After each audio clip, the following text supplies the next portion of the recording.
एबे पाणीपाग केन्द्र पक्षर लघुचाप को नहीं आसुची बड़ खबर। सृष्टि है लघुचाप क्षेत्र। राज्य 4 दिन प्रबल वर्षा संभावना। सक्रिय घूर्णिबलय प्रभाव में लघुचाप सृष्टि होती। प्रभाव राज्य अधिकांश जिले में वर्षा संभावना थिबा नहीं सूचना देछि आंचलिक पाणीपाग केन्द्र। भुवनेश्वर पाणीपाग विज्ञान केन्द्र पूर्वानुमान अनुसार आज उत्तर पूर्व बंगोपसागर और एहार पार्श्ववर्ती अंचल एक घूर्णिबलय सृष्टि होती, जार प्रभाव में आसंता 4 दिन राज्यर विभिन्न अंचल में प्रबल वर्षा हेब।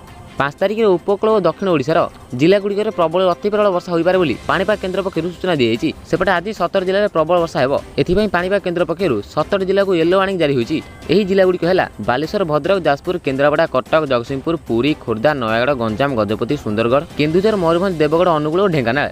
सेहीपरि आसंता काली मध्य किछि जिले में प्रबल वर्षा हेब। सेथिपाई सेही जिलागुड़िक येलो वार्निंग जारी कर ଯାଇଛି। सेही जिलागुड़िक हेउछि मयूरभंज, रायगड़ा, मालकानगिरी, कोरापुट, कलाहांडी, नवरंगपुर, बालेश्वर, भद्रक, जाजपुर, केन्द्रापड़ा, कटक, जगतसिंहपुर और नयागढ़। सेहीपरि आउ 4टी जिला गजपति, गंजाम, पुरी और खोर्धा को मध्य येलो वार्निंग दि ଯାଇଛି। एही जिलागुड़िकर प्रबल और अति प्रबल वर्षा हेबार संभावना रहिछि। सेहीपरि 5 तारिख बुधवार 11टी जिले में प्रबल वर्षा संभावना थिबारु पाणीपाग केन्द्र पक्षर येलो वार्निंग जारी कर ଯାଇଛି। एही जिलागुड़िक हेउछि मालकानगिरी, कोरापुट, रायगड़ा, जगतसिंहपुर, पुरी, नवरंगपुर, खोर्धा, नयागढ़, गंजाम और गजपति। तेज दर्शक बंधु ये आज लाटेस्ट पाणीपाग अपडेट जहाँ आप जानियो पाइले। तेज एबे वीडियो को लाइक कर दियंतु और आगु एही परि वीडियो देखिବାକୁ चाहुतले सब्सक्राइब करी बेल आइकन को दबाइ रखिबे।